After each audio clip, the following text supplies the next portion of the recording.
오늘 주신 하나님의 말씀은 마태복음 23장 25절에서 28절까지 말씀입니다. 마태복음 23장 25절에서 28절까지 말씀, 앞에 화면에 보시면 또 주보에 보시면 말씀이 적혀 있습니다. 같이 한번 합독하시겠습니다. 시작. 화 있을진저 외식하는 서기관들과 바리새인들이여, 잔과 대접에 겉은 깨끗이 하되 그 안에는 탐욕과 방탕으로 가득하게 하는도다. 눈먼 바리새인이여, 너는 먼저 안을 깨끗이 하라. 그리하면 겉도 깨끗하리라. 화 있을진저 외식하는 서기관들과 바리새인들이여, 회칠한 무덤 같으니 겉으로는 아름답게 보이나 그 안에는 죽은 사람의 뼈와 모든 더러운 것이 가득하도다. 이와 같이 너희도 겉으로는 사람에게 옳게 보이되 안으로는 외식과 불법이 가득하도다. 아멘. 네, 우리는 계속해서 유대인 종교 지도자들을 향한 화 있을진저 시리즈를 설교를 하고 있습니다. 우리한테 화가 없기 위해서는 반대로 하면 됩니다. 마태복음 23장을 보면은 화 있을진저라는 말로 예수님께서 7번 책망하시고 말씀하십니다.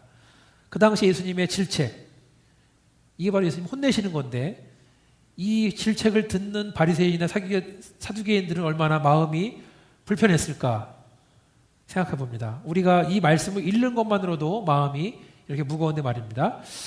그런데 제가 마태복음 23장을 읽고 묵상하면서 깨달은 것은 예수님의 이런 표현조차도 그들을 향한 사랑의 표현이다라는 것입니다.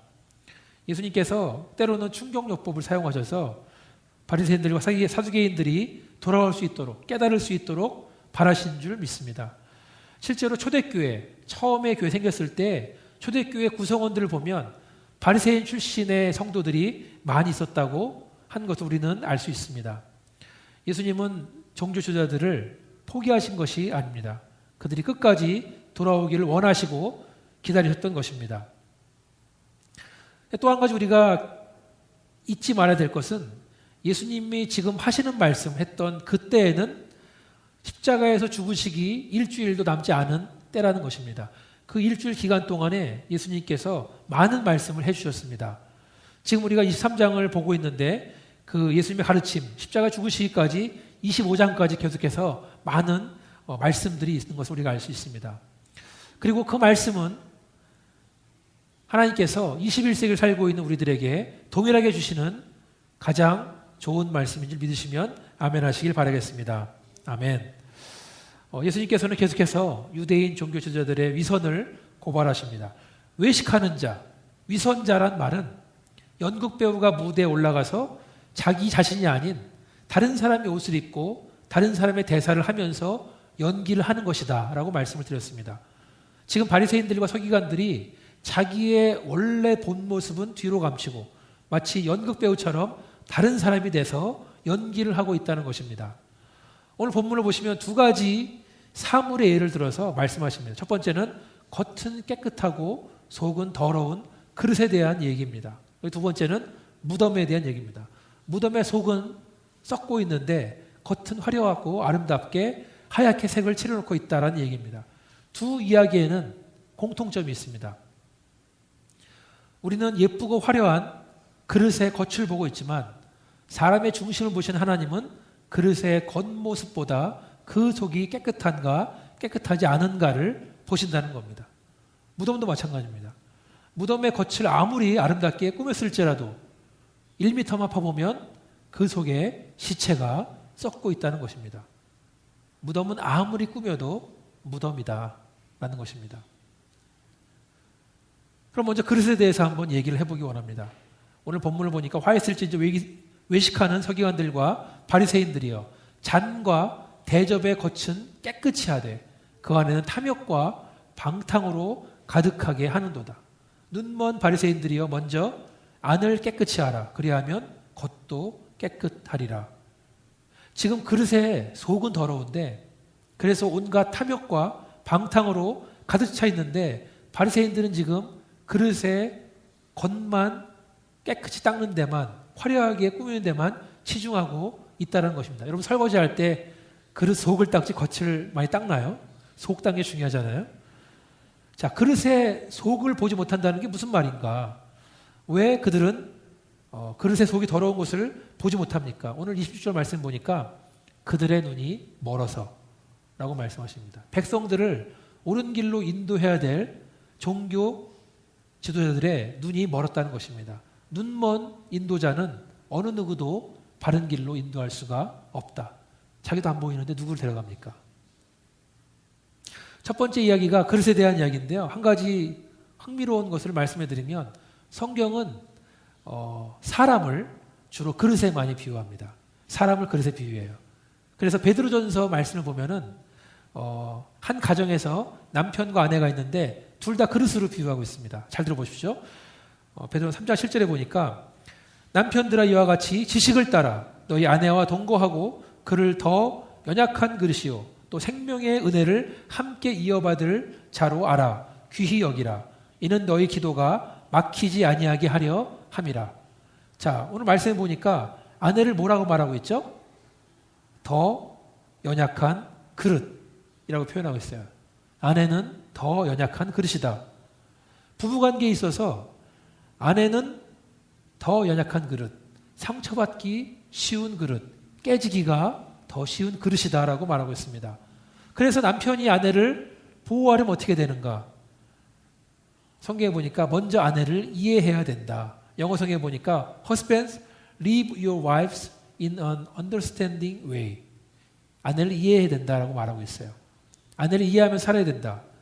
자, 오랜만에 가족이 차를 타고 어디 가려고 막 준비하는데 아내는 시간이 오래 걸립니다. 화장도 해야 되고 예쁜 옷도 골라 입어야 되고 이 옷을 입었다가 저 옷을 입었다가 그렇죠. 남편은 벌써 차 시동 걸어놓고 출발하려고 그러는데 이러다가는 약속 시간 늦을 수도 있는데 모든 것이 준비된 남편은 지금 벌써 출발도 하기 전에 화가 머리끝까지 올라가 있는 겁니다. 그럴 때 어떻게 됩니까? 일단 시동을 꺼야 된다. 그리고 아내에게 시간을 충분히 줘야 되는 줄 믿습니다. 성경에서 이해하라 그랬는데 그래도 이해가 안 되면 이해하는 척이라도 해라. 저도 이론으로는 잘 알고 있습니다. 그런데 또 어떻게 해야 남편은 아내를 보호합니까? 아내가 상처받지 않도록 말을 잘 해야 된다. 많이 배려해 줘야 된다. 아내는 육신도 약하지만 감정도 약하다라고 말하고 있는 것입니다. 그래서 남편은 항상 아내의 입장을 생각을 하고 말도 조심해야 된다. 남편이 몇 분 계신데 제 말만 잘 들으시면 내일부터 반찬이 달라질 줄 믿습니다. 저를 포함해서. 남편은 왜 그렇게까지 아내를 보호해야 되는가? 성경에 보니까 아내는 남편과 함께 생명의 은혜를 이어받을 자이기 때문에 그렇다라고 말합니다. 남편만 예수를 잘 믿어도 되는 것이 아니라 반대로 아내만 예수를 잘 믿어도 되는 것이 아니라 남편과 아내가 함께 생명의 유산을 물려받는다라고 상속받는다라고 성경은 말하고 있는 것입니다. 또 한 가지 이유가 있습니다. 왜 남편은 아내에게 잘해야 됩니까? 아내를 잘 보호해줘야 남편의 기도가 막히지 않는다고 베드로전서는 말하고 있는 겁니다. 즉 건강한 부부관계가 건강한 신앙, 건강한 기도의 삶으로 이끌어주고 있다. 그래서 아내한테 잘해야 된다라고 성경은 말하고 있습니다. 저도 이 말을 들으면서 다시 한번 다짐하는 거예요. 앞으로 잘해야겠다. 자, 그러면 남편만 잘하면 모든 가정의 문제가 해결되는 것인가? 아니죠. 성경에서 아내에게 더 연약한 그릇, 또 weaker vessel 이라고 했는데 그 말은 남편도 연약한 그릇이라는 거예요. 아내는 더 연약한 그릇이고 남편은 연약한 그릇이다. 남편이 아주 튼튼한 그릇이면은 아내에 대해서 더 연약하다고 말하지 않았죠. 그렇죠? 근데 성경은 아내가 더 연약한 그릇이다. 그 말은 남편도 연약한 그릇이라는 겁니다. 아무리 강해 보이는 남편도 충격이 가해지면 금이 간다. 깨진다라는 것입니다. 남편도 무너질 수 있다라는 거예요. 남편은 아무리 던지고 떨어뜨려도 깨지지 않는 그릇이 아니라는 겁니다. 남편도 상처를 받습니다. 금이 갈 수 있습니다. 남편도 연약하다. 그래서 아내도 남편을 잘 보살펴줘야 됩니다. 원리는 똑같습니다. 남편 또한 아내와 함께 생명을 유산으로 받기 때문에 그렇습니다. 남편과 관계는 아내의 기도 생활과 직접적으로 연결되어 있다라고 성경은 말하고 있습니다. 다시 말해서 하나님은 어떤 사람의 기도를 듣기 전에 과연 부부관계가 어떤지를 보신다, 안 보신다? 보신다.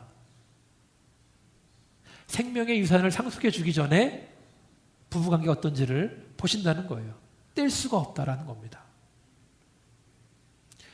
연약한 그릇인 남편과 더 연약한 그릇인 아내가 만났습니다. 서로 가시돋친 말, 상처 주는 말, 서로 깨트리는 관계가 아니라 서로 금가지 않도록, 다치지 않도록 사랑하고 돌보는 부부가 되시기를 주님의 이름으로 축원합니다. 기왕이면 남편을 데리고 와서 같이 앉아서 예배드리면 더 좋을 것 같습니다. 믿으십니까? 아멘. 두 번째, 다시 본문 돌아와서 성경은 그릇을 살며 사용하는데 누구한테 사용하느냐?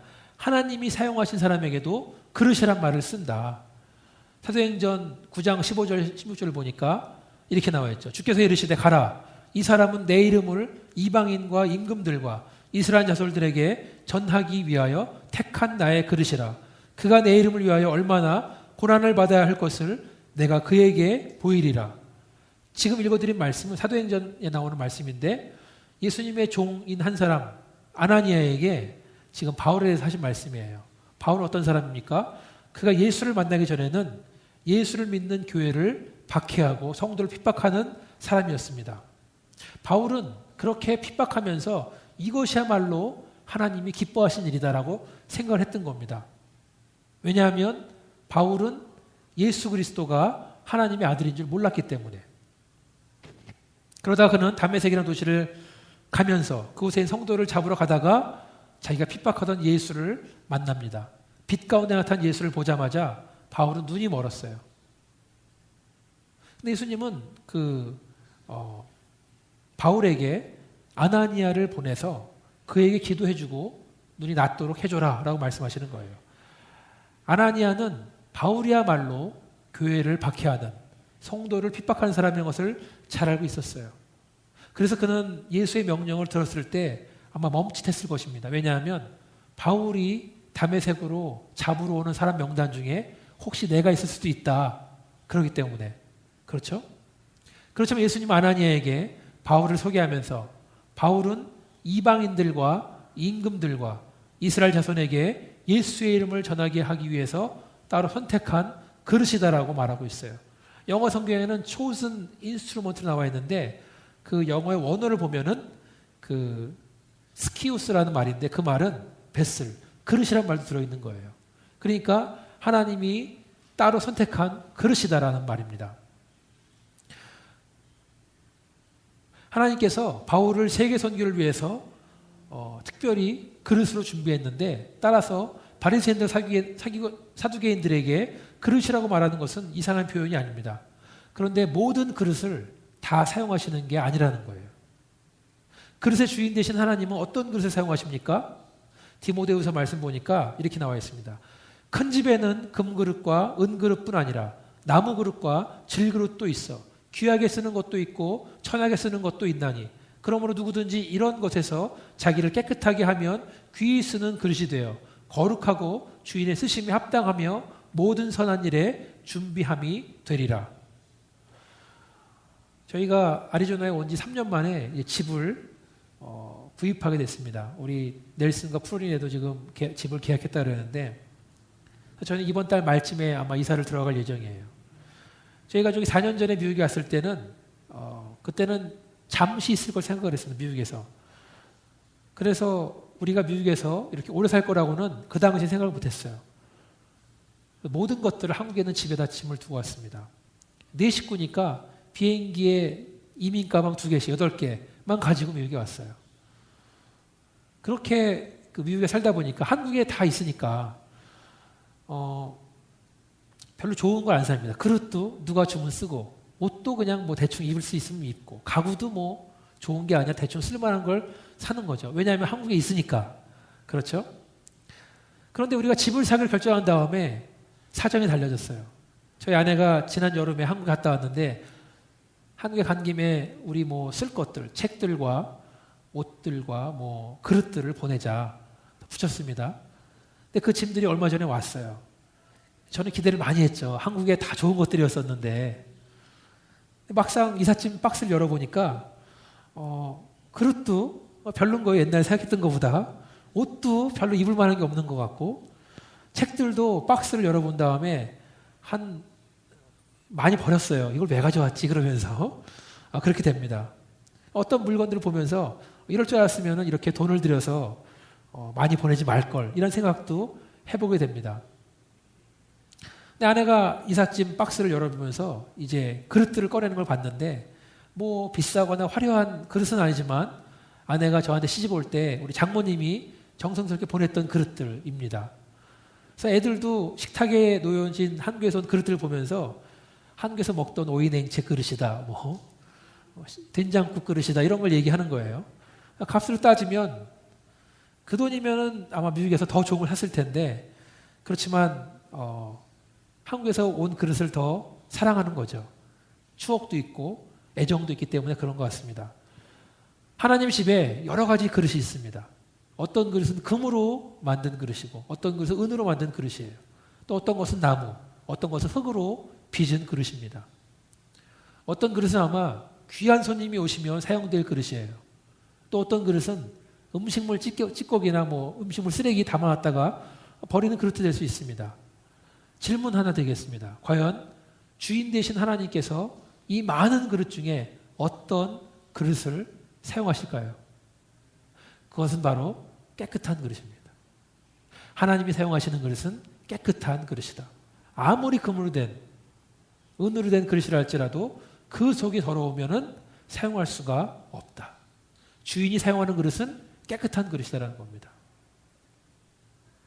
자기를 속을 깨끗이 한 그릇이 알아야 그것이 거룩한 그릇이고 주인이 합당하게 사용한 그릇이고 모든 선한 일의 준비가 되어 있다고 디모데후서 2장에서 말씀하고 있습니다. 예수님도 오늘 본문을 보니까 바리새인들에게 먼저 안을 깨끗이 하라. 그리하면 겉도 깨끗하리라 라고 말씀하고 있습니다. 그래야 하나님이 사용하신다는 거예요. 그럼 어떻게 해야 우리는 우리의 속을 깨끗하게 할 수 있습니까? 그 해답은 다음 이야기와 연결이 됩니다. 자, 예수님께서 두 번째로 유대인 종교 지도자들에게 회칠한 무덤과 같다라고 말씀하십니다. 자, 회칠한 무덤. 왜 사람들은 무덤에다가 회칠을 했을까요? 하얗게 색을 칠했을까요? 유대인들이 무덤에다가 회칠한 까닭은 유대인들의 정결법과 관련되어 있습니다. 정결법은 자기를 깨끗하게 하는 법입니다. 그것은 바로 제사, 예배와 직접적인 관계가 있습니다. 6월절이 됐을 때 예루살렘에는 전 세계에서 있던 유대인들이 제사를 지내기 위해서 예루살렘으로 몰리게 됩니다. 사람들을 붐비게 됩니다. 지금 예수님이 말씀하시는 때도 6월절 때입니다. 수많은 사람들이 6월절 절기를 지키기 위해서 제사를 지내기 위해서 예루살렘으로 여행을 왔습니다. 그런데 유대인들이 제사를 지내려면 여러 가지 법을 따라야 되는데 그 중에 하나 가장 중요한 것이 정결법이다. 스스로 몸을 정결하게 해야 되는데 가장 조심할 것은 뭐냐 하면 동물이나 사람의 시체를 만지지 않는 것. 자기 몸에 피를 묻히지 않는 것. 자기를 정결하게 보호하는 것. 이런 데 온갖 신경을 쓰는 거예요. 왜냐하면 자기를 그렇게 정결하게 유지하고 있어야만이 온전한 제사를 지낼 수가 있다는 겁니다. 그게 율법입니다. 어떤 사람 외국에서 먼 여행을 왔어요. 그래서 왔는데 유대인들은 이것이 무덤인지를 알지만 어떤 사람들은 무덤의 위치를 모르는 거예요. 오랜만에 왔기 때문에. 무덤 근처에 가지 않는 것도 정결법으로 중요하다. 근데 이 사람이 여행자가 자기도 모르게 무덤 위를 지나간다든지 무덤을 만지면 여태까지 정결법을 지켰었는데 그 무덤을 만지는 순간 제사를 지내지 못하는 낭패를 겪는다는 겁니다. 여태까지 잘 지켜왔었는데. 그래서 사람들은 여행자들을 아니면 밤에 이동하는 사람들을 위해서 무덤에 회칠을 합니다. 하얗게 칠하는 거예요. 그래서 어떤 무덤은 아름답기도 하다라고 사람들이 말하는 거예요. 회를 칠해 놓으니까 그렇게 바뀌는 겁니다. 예수님 바리새인들에게 너희들은 회칠한 무덤과 같다라고 고발하신 것은 겉은 하얗게 칠해서 심지어는 아름답게 보일 수 있지만 1m만 땅속으로 파고 들어가면 그 안에는 죽은 사람의 뼈와 모든 더러운 것으로 가득 차 있다라고 말씀하시는 거예요.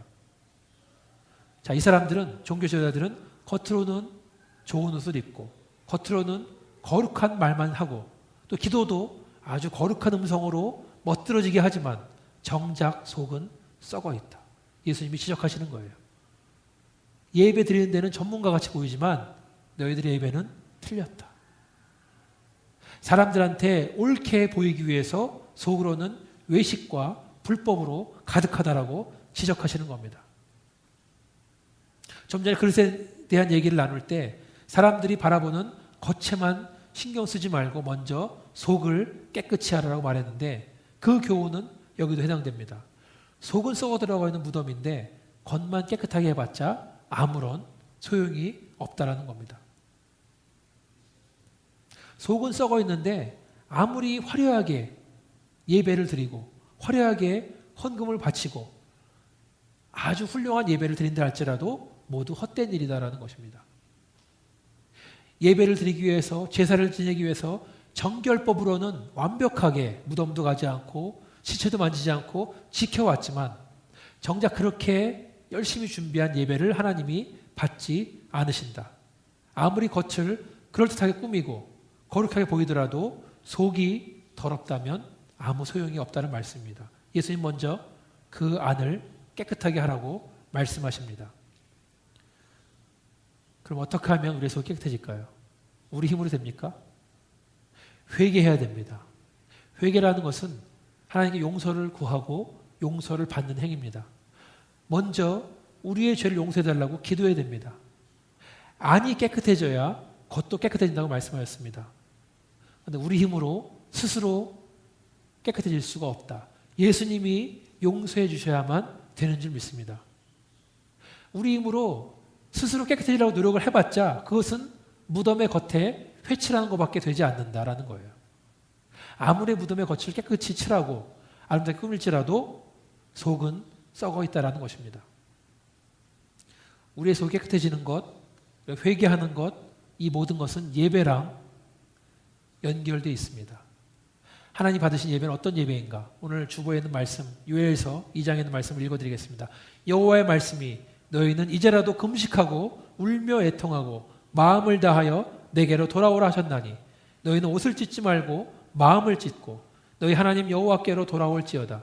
그는 은혜로우시며 자비로우시며 노하기를 더디하시며 이내가 크시사 뜻을 돌이키셔 재앙을 내리지 아니하시나니 주께서 혹시 마음과 뜻을 돌이키시고 그 뒤에 복을 내리사 너희 하나님 여호와께 소제와 전제를 드리게 하지 아니하실지 누가 알겠느냐. 요엘서 2장 12절 14절 말씀. 우리가 회개하고 그 안이 깨끗해지고 예배가 회복되는 것은 아주 중요한 문제입니다. 어쩌면 세상을 살아가면서 어떤 것과도 바꿀 수 없는 일인 줄 믿습니다. 하나님께서는 우리에게 옷을 찢지 말고 마음을 찢어라. 지금이라도 금식을 해라. 눈물을 흘리고 애통해라라고 말씀하십니다. 그것은 진정한 회개를 말합니다. 우리의 죄를 하나님께 고백하고 용서해달라고 기도해야 됩니다. 근데 무슨 근거로 하나님이 우리를 용서해 주시는가? 요엘서를 보니까 하나님은 은혜로우시기 때문에, 자비로우시기 때문에, 노하기를 더디하시기 때문에, 인애가 크신 분이기 때문에 우리를 용서해 주신다라고 말씀하고 있습니다. 이것이 우리가 하나님께 나갈 수 있는 근거가 되는 말씀이에요. 용서받기 원하신 분들은 이 말씀 가지고 나가세요. 하나님이 분명히 은혜가 많으시고 자비가 많으시고 노하기를 더디하시고 인애가 크시다 그랬으니까 이 말씀에 의지해서 제가 기도합니다. 용서해 주십시오. 회복시켜 주십시오. 우리의 죄를 용서해 달라고, 우리 속을 깨끗하게 해달라고 기도하시기를 바랍니다. 우리에게 은혜를 주시고 우리를 불쌍히 여기시고 우리에게 화내지 마시고 주의 사랑을 달라고 기도하시길 바랍니다. 그것이 바로 진실한 예배의 출발이고 하나님 기뻐 받으시는 예배인 줄 믿습니다. 같이 한번 기도하시겠습니다. 아버지 하나님, 우리 한 사람 한 사람이 하나님이 사용하시는 그릇이 되기를 간절히 원합니다. 우리의 마음을, 우리 속사람을 정결하게 하여 주시옵소서. 우리의 더러운 죄를 용서해 주시기를 간절히 원합니다. 우리가 겉으로만 옷을 찢으면서 회개하는 신용만 하는 것이 아니라 우리의 속마음을 찢기를 원합니다. 눈물로 회개하고 주께 돌아오기를 간절히 원합니다. 예배를 방해하는 우리의 위선과 탐욕과 악행을 용서하시고 우리가 온전히 하나님만 예배할 수 있도록 마음으로 드리는 예배, 진실한 예배를 드리는 우리 아리조나 한인심령이 될 수 있도록 하나님 도와 주셔서 이 모든 말씀을 예수님 이름으로 간절히 기도했습니다. 아멘.